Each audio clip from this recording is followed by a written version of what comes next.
Bueno, buenos días todavía.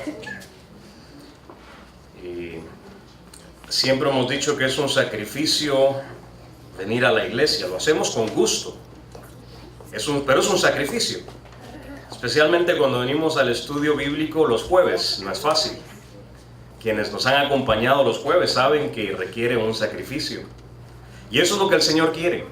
El Señor quiere que nos sacrifiquemos así como Él se sacrificó por nosotros. Más adelante vamos a hablar del sacrificio y de la muerte del Señor Jesús y de su resurrección. Pero menciono esto porque un día como hoy, creo que sí pensamos dos veces antes de levantarnos de la cama, ¿no? No sé a cuánto está oficialmente la temperatura aquí en Chicago, afuera, pero está frío.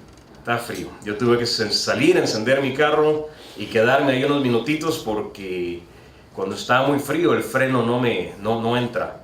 Bien curioso. Creo que el líquido de frenos tal vez se congela, algo pasa y tengo que esperar unos 2-3 minutos y ya el pedal del freno entra. Así que está frío, es un sacrificio estar aquí, pero la iglesia les agradece y de seguro el Señor también les agradece que hayan el esfuerzo y estén aquí el día de hoy. Vamos a orar. Señor Padre, te damos gracias porque tú eres bueno, eres poderoso, Señor. Te damos las gracias por un día como hoy, Señor. Está frío, pero sabemos que es parte de tu creación y nos gozamos también, Señor. Tú nos has puesto en esta ciudad, en la ciudad de Chicago, en el suburbio de Evanston, con un propósito. Y estamos aquí, Señor, dispuestos para llevar hacia adelante el plan que nos has encomendado como iglesia.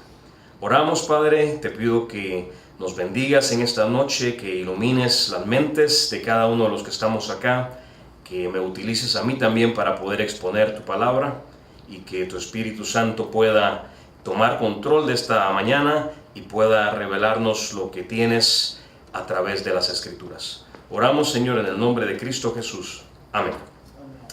La semana pasada, ¿quién se recuerda que hablamos?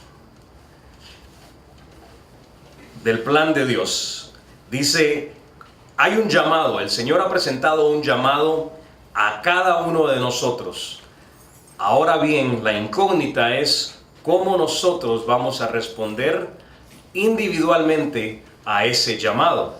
El día de hoy, y hablamos en términos generales, el día de hoy quiero regresar a un pasaje que quizá lo hemos leído muchas veces, especialmente es muy popular en el mes de enero. Mucha gente se hace el propósito de bajar de peso, de mejorar sus finanzas. Hay quienes también dicen el mes de enero, yo quiero leer la Biblia este año. Y muchas librerías cristianas venden planes o un plan de lectura bíblica para hacerlo en un año. Y evidentemente siempre empezamos por Génesis. Ahora bien, si terminamos o no, ese es otro asunto. Pero por lo menos el primer capítulo de Génesis lo leemos mucho. Así que dentro del plan perfecto de Dios, Él ha hecho provisión para cada uno de nosotros. Adán, como el primer hombre que fue creado, también fue llamado por Dios. Ese llamado es especial porque fue creado con un propósito, el cual cumplió en cierta manera, aunque todos sabemos que en su momento determinado, Él falló, Él cayó y a través de Él entró también el pecado a la humanidad.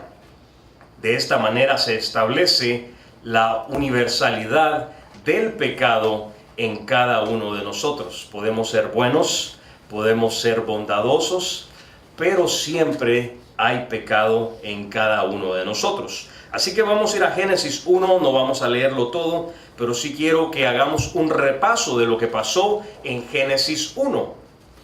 Dice Génesis 1, empieza y dice, en el principio creó Dios los cielos y la tierra. Luego dice que la tierra estaba desordenada y vacía y las tinieblas estaban sobre la faz del abismo. Estoy leyendo Génesis 1. Y el Espíritu de Dios se movía sobre las aguas. Este es el primer día de la creación. Luego dice que separó entonces la luz de las tinieblas. Más adelante en el versículo 6 dice que separó las aguas, es decir, creó el cielo atmosférico como lo conocemos. El siguiente día, el tercer día, separa las aguas, forma los mares, los lagos, se crea la hierba y también hay árboles de fruto. El cuarto día hay lumbreras, versículo 14 al 19. Y es bien interesante porque dice, y es bien específico cuando dice que estas servirían como señal. Versículo 14 dice, dijo luego Dios, haya lumbreras en la expansión de los cielos para separar el día de la noche y sirvan de señales, ¿para qué? Para las estaciones, para días y años. El día de hoy acostumbramos ver nuestro reloj, o aunque ya muchos ya no usamos reloj porque tenemos los celulares, y aunque sea más incómodo ir a la bolsa y tratar de sacarlo, yo creo que mucha gente los bota en ese proceso, casi ya no utilizamos el reloj de mano. El celular ha reemplazado todo, pero cada una de estas cosas ha tenido que ser cuidadosamente calibrados. Los relojes suizos en eso se caracterizan, ¿no? En su exactitud, en su ingeniería, porque tienen que sincronizar cada uno de esos tic-tac con la creación suprema de Dios. Es magnífico. Tenemos 365 días, tenemos 24 horas y en Génesis 1 está establecido que esto iba a ser para contar las estaciones, para contar los días y para contar también los años. Día 5 dice que crea los monstruos marinos, los peces, las aves. También da instrucción a todo ser animal que se multipliquen. Avanzando al día 6, dice que crea los animales terrestres, ganado, serpientes y otros reptiles, todo lo que camina en tierra, todo lo que se arrastra. Y dice también que en ese día 6 Dios creó al hombre y nos dice que lo ha creado a su imagen y lo ha creado a su semejanza. El día 6, el día 7 dice que él reposó. Si vamos al último versículo del capítulo 1, dice, y vio Dios todo lo que había hecho, y he aquí que era bueno en gran manera. Y fue la tarde y la mañana el día 6. 2:1. Fueron pues acabados los cielos y la tierra, y todo el ejército de ellos. Y acabado Dios en el día 7 la obra que hizo, y reposó el día 7 de toda la obra que hizo. Y bendijo Dios al día 7 y lo santificó, porque en él reposó de toda la obra que había hecho en la creación. Es decir, el Señor había terminado de crear todo lo que tenía que crear, todo alrededor de nosotros, de su creación, del hombre. Dice que todo lo que creaba era bueno, todo le gustó. Pero vemos que desde que dijo que esto va a servir para contar las lumbreras, los años, los días, el tiempo, estaba hablando y proyectándose a la creación del día 6 del hombre. El capítulo 2 en Génesis confunde a mucha gente porque tenemos la idea de que fue después del 7º día que el Señor creó a la mujer. Y no hay nada de eso en la Escritura. Es más, el capítulo 2 toma lugar en el día 6 y hace un repaso realmente de la primera semana de la creación. Pero eso se los dejo de tarea para que lo lean en sus casas. Entonces el Señor trabaja en 6 días, el 7º día descansa, varón y hembra los ha creado Él, repito, en el día 6, y descansa ese día 7. Pero volvamos al día 6 por un segundo. Quiero que nos enfoquemos acá. Estamos hablando de Adán en el plan de Dios y el llamado a cada uno de nosotros a Jesucristo. Bueno, ¿qué relación tiene entonces Adán y Jesucristo? Bueno, en esa relación física humana, todos tenemos esa relación con Adán. Él fue el primer hombre, nosotros miles de años después, nosotros hemos sido también creados por el Señor, llamados con un propósito. Ahora bien, ¿cuál es el llamado de Adán? ¿Cuál es el llamado de Eva? Por igual, si volvemos al capítulo 26 de Génesis 1, quiero que me sigan con la lectura. Génesis 1, 26, la palabra del Señor dice así: entonces dijo Dios, hagamos, ven el plural, la obra del Dios Trino. Dice, hagamos al hombre a nuestra, nuevamente en plural, a nuestra imagen conforme a nuestra semejanza, y señoree en los peces del mar, en las aves de los cielos, en las bestias, en toda la tierra, y en todo animal que se arrastra sobre la tierra. Y creó Dios al hombre a su imagen, a imagen de Dios lo creó, varón y hembra los creó. Y los bendijo Dios y les dijo, fructificad y multiplicaos, llenad la tierra y sojuzgadla, y señoread en los peces del mar, en las aves de los cielos, y en todas las bestias que se mueven sobre la tierra. Y dijo Dios, he aquí que os he dado toda planta que da semilla, que está sobre toda la tierra, y todo árbol en que hay fruto y que da semilla, os serán para comer. Y a toda bestia de la tierra, y a todas las aves de los cielos, y a todo lo que se arrastra sobre la tierra, en que hay vida, toda planta verde le será para comer. Y fue así.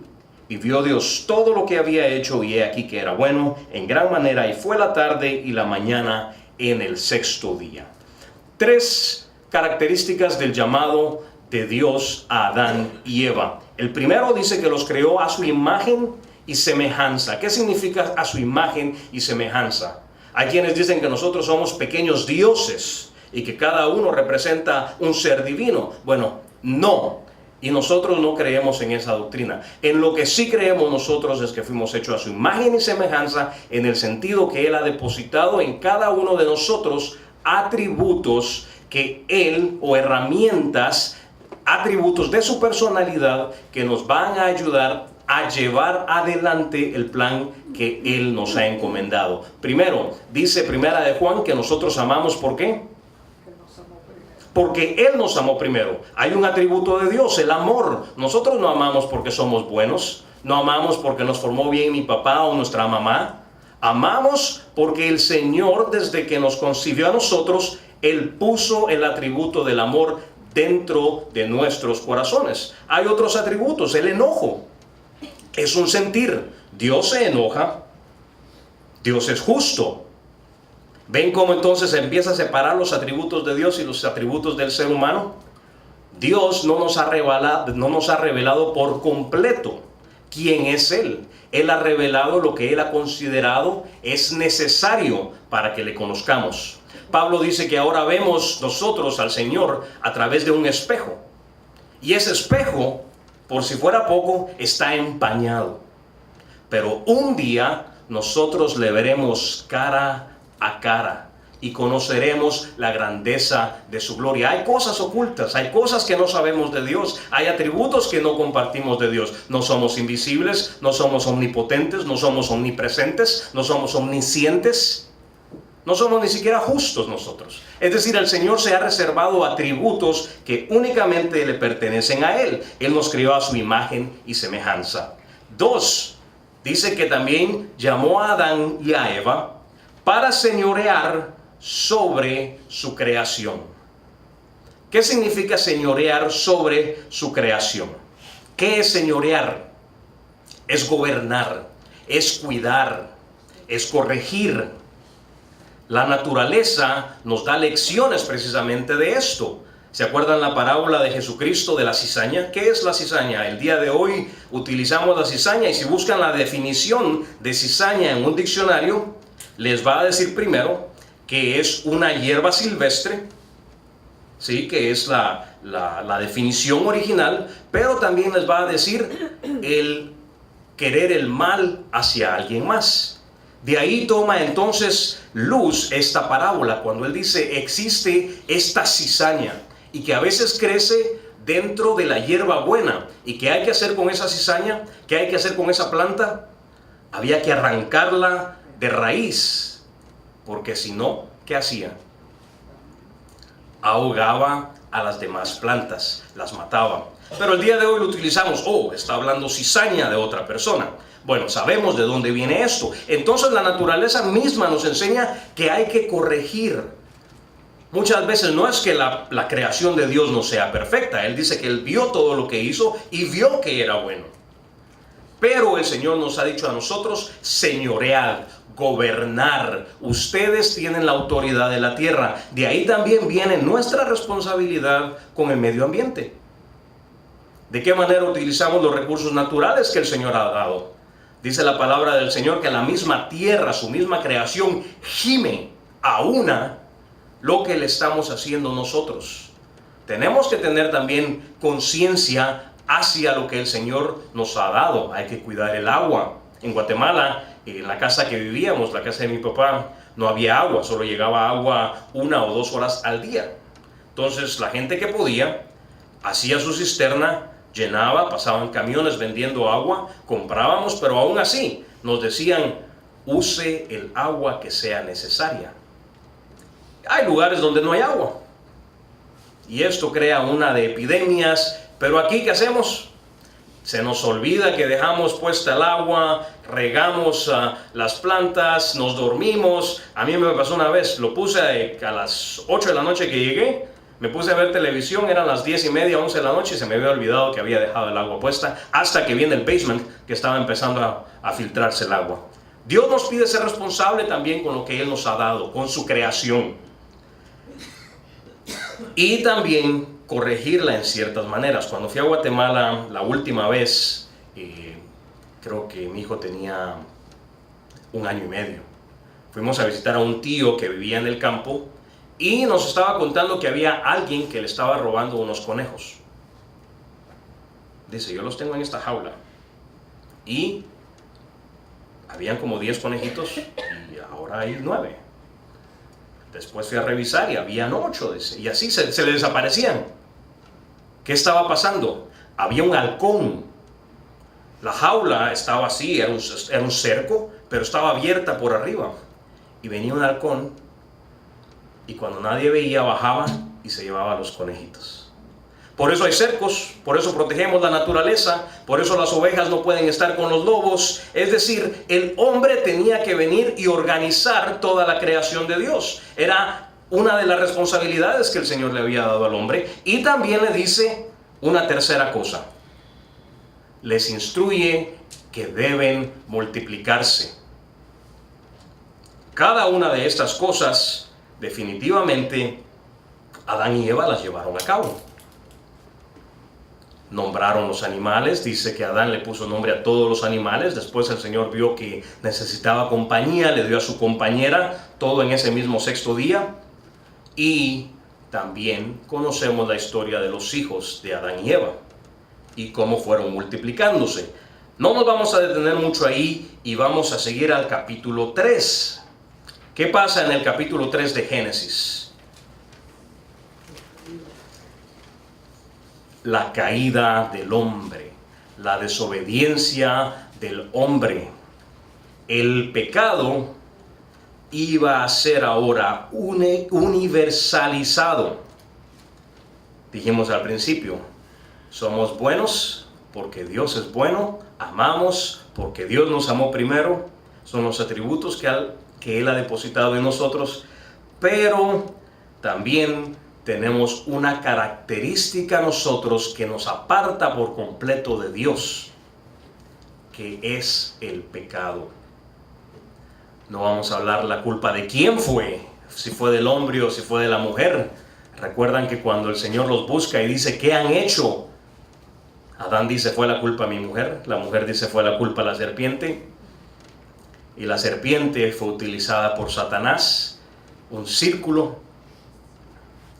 Es interesante porque Pablo en la carta a los Corintios le da la razón a Eva y dice, fue la serpiente la que engañó. Satanás es un engañador, es un mentiroso, y él se quiere aprovechar de cada uno de nosotros. Pero en Génesis 3 dice que la serpiente es utilizada por Satanás, tienta a Adán, tienta a Eva. Ambos comen y desobedecen al comer del fruto que el Señor les había mandado no comer. Lo encontramos en 3 del 1 al 10.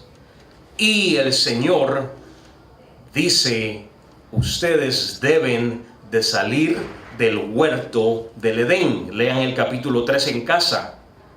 Es una medida disciplinaria. La semana pasada hablábamos de la disciplina del Señor también. Y dice que nosotros debemos ser disciplinados, porque ¿qué hijo es aquel el que no recibe disciplina?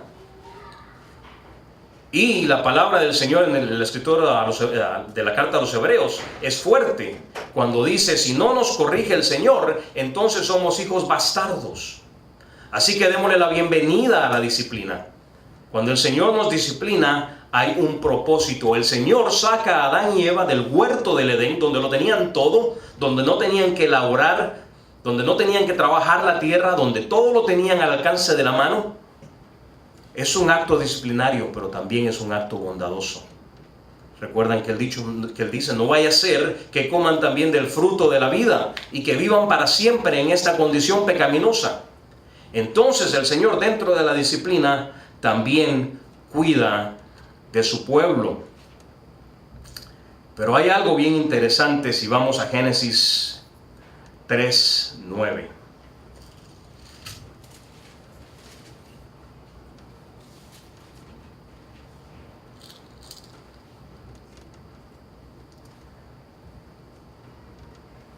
Vamos a regresar un poquito y vamos a leer entonces desde el capítulo...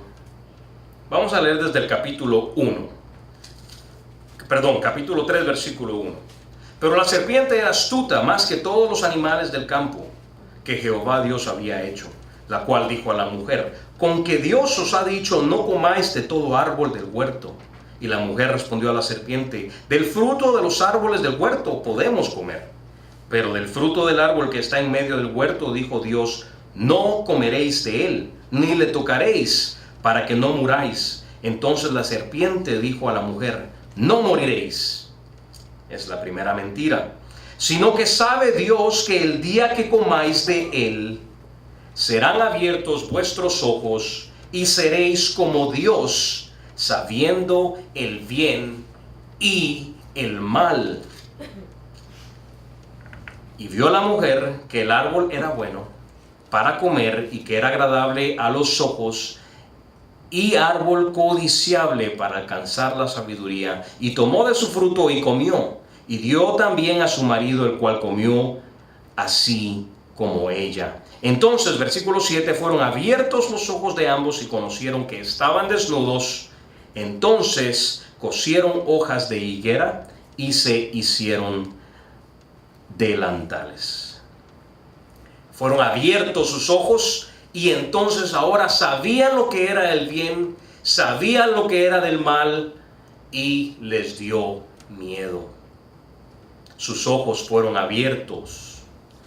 Desde este momento en adelante, el hombre y la mujer por igual iban a ser responsables también de sus propios actos. Iban a tener que saber discernir entre el bien y el mal. Más adelante el Señor les dice: ¿dónde estás? Porque no los ve en el huerto del Edén. Claro, Él sabía dónde estaban, sabía que se están escondiendo. Es la actitud que tomamos muchos de nosotros ante el pecado. Vemos nuestra condición, conocemos nuestra situación y decimos: yo no puedo servir. Vemos nuestra situación actual y decimos: yo prefiero estar en casa. O yo prefiero llegar a la iglesia e irme antes que digan amén. Yo no quiero que el pastor se me acerque y me diga: nos puede ayudar con esto. Esa fue la actitud de Adán y de Eva al esconderse del Señor. Cuando Él les dice: ¿dónde están? Es decir, el Señor les estaba confrontando en su pecado. Y hay consecuencias. Podemos leer en casa cuál es el castigo al hombre, ya lo hemos estudiado antes, estudiamos todo el libro de Génesis. Vemos cuál es el castigo hacia la mujer, es bueno también tenerlo presente. También entendemos cuál es el castigo a la serpiente por igual. ¿Dónde estás? Esa nueva responsabilidad entonces entre el bien y el mal, entre discernir. Pablo dice en 1 Corintios 10:23, todo me es lícito, mas no todo me conviene. Todo me es lícito, mas no todo edifica. Es decir, Pablo mismo está diciendo, sean responsables y aprendan a reconocer entre el bien y el mal. También requiere conocimiento de Dios. Dijimos, no somos buenos porque somos buenos.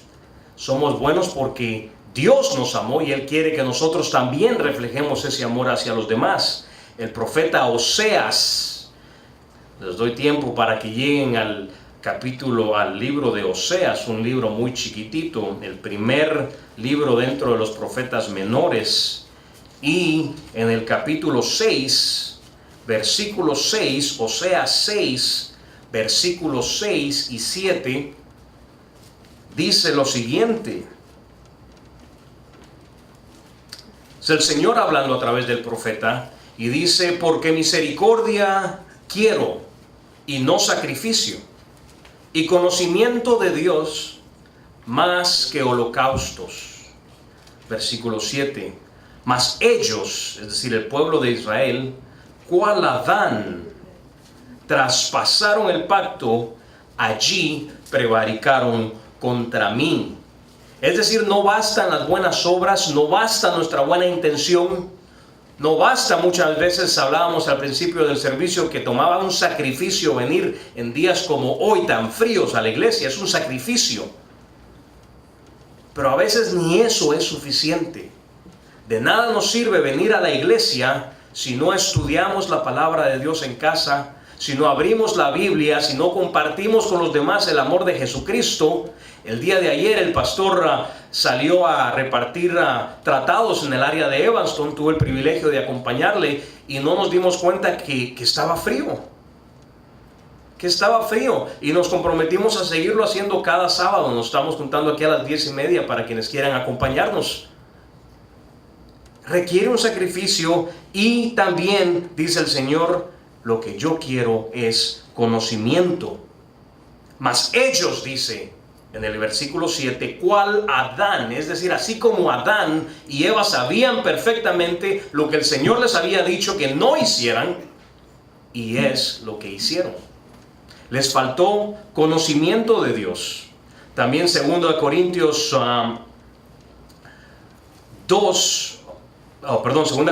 11:3, Pablo escribe lo siguiente, 2 Corintios capítulo 11, versículo 3.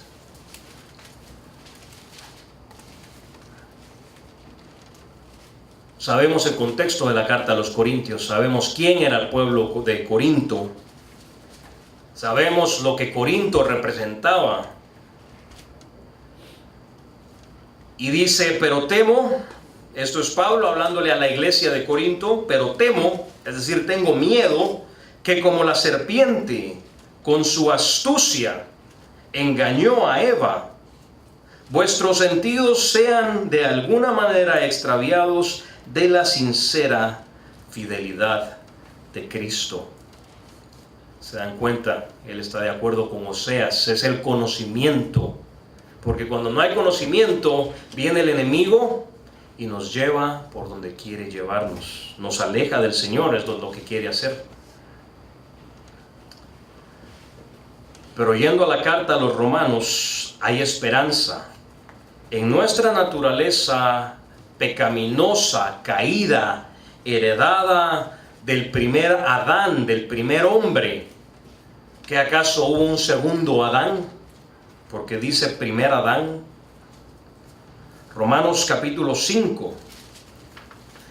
Recordemos que la carta a los Romanos, también escrita por Pablo, muy probablemente desde Corinto, en donde les dice: yo quiero ir a verles, pero el Señor no me lo ha concedido. Y Él les explica detalladamente lo que sería la salvación por la gracia y por fe solamente, no por obras. Es una carta bastante detallada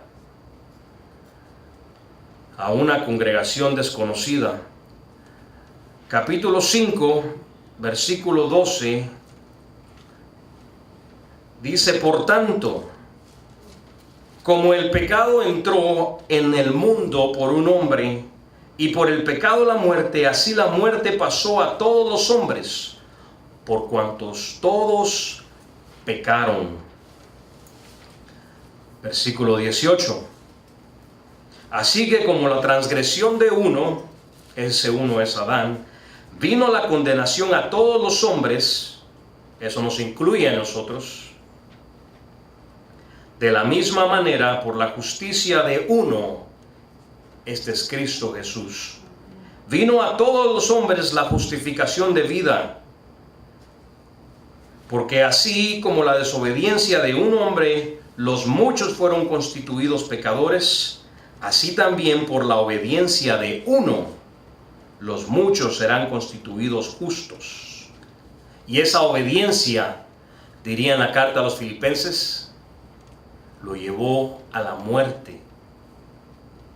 Y no cualquier muerte, fue una muerte de cruz, una muerte vergonzosa, una muerte dolorosa, la cual Jesucristo también tuvo que enfrentar. Entonces, lo que nos había traído el pecado, que es muerte, esto es lo que dice Romanos: por cuanto todos pecaron, todos han sido destituidos de la gracia de Dios, a través de la obediencia de un hombre, nosotros podemos obtener también la vida eterna. Vamos al capítulo 6 de Romanos para ir terminando. Los versículos 22 y 23. Dice lo siguiente: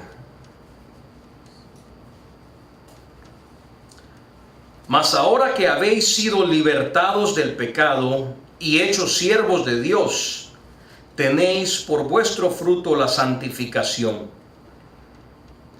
y como fin la vida eterna.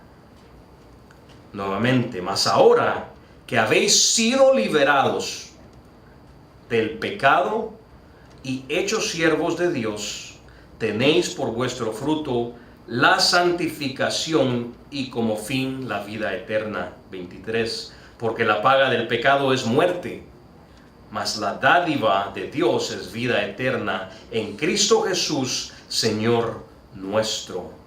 Hemos sido liberados del pecado. Existe la solución. Jesucristo, el segundo Adán, el varón perfecto, el que obedeció hasta el final, Él es el que nos puede liberar de esta condición pecaminosa. Ahora la pregunta es: ¿le hemos aceptado nosotros en nuestro corazón? ¿Le hemos aceptado nosotros como el único Salvador y suficiente Señor de nuestras vidas, en quien podemos nosotros depositar toda nuestra confianza? Porque la paga del pecado es muerte, mas la dádiva de Dios es vida eterna en Cristo Jesús, Señor nuestro. Es decir, Jesucristo es el mejor Adán. Él no pecó, dice Primera de Juan, nunca, y fue el sacrificio perfecto por cada uno de nosotros. ¿Qué es lo que nosotros respondemos? La semana pasada decíamos: hay un llamado. ¿Quién va a responder? ¿Le hemos nosotros ahora aceptado en nuestros corazones? Si la respuesta es sí, ¿dónde están nuestros frutos? Porque acabamos de leer lo que dice: hemos hecho siervos de Dios, y ahora tenemos por vuestro fruto la santificación, y como fin la vida eterna. El Señor nos ofrece una vida eterna. Nos tiene en esta tierra por un momento temporal o por un periodo temporal.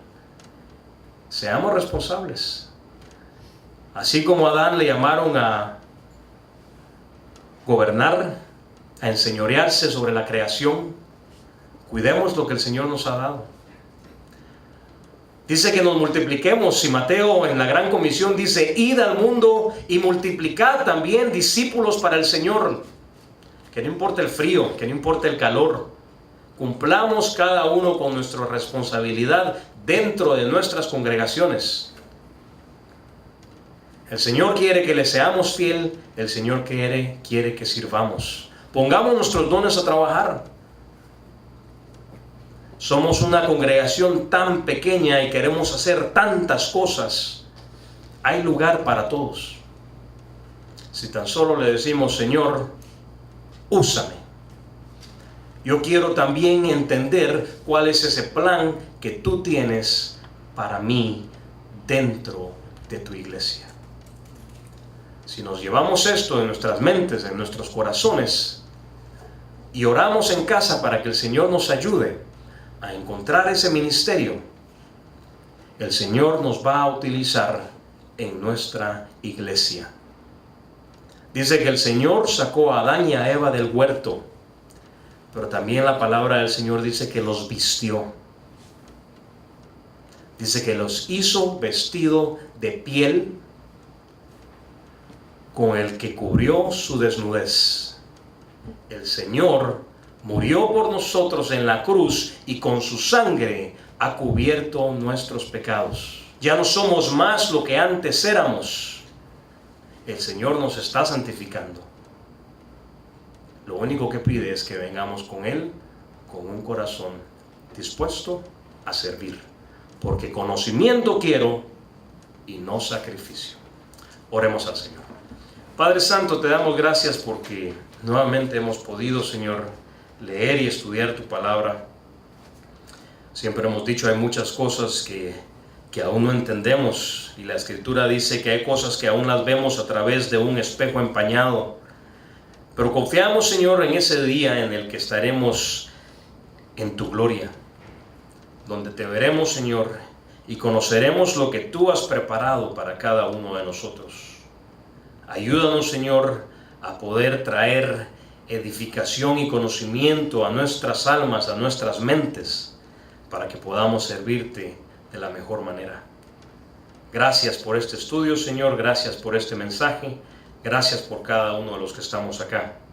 Usa a tu iglesia, Señor, que podamos seguir creciendo y que esas invitaciones y esos tratados que dejamos ayer en cada puerta en donde estuvimos, que rinda también, Señor, su fruto y que podamos seguir alcanzando almas para ti. Oramos, Señor, ponemos nuestras vidas en tus manos, en el nombre de Cristo Jesús. Amén. Dios les bendiga.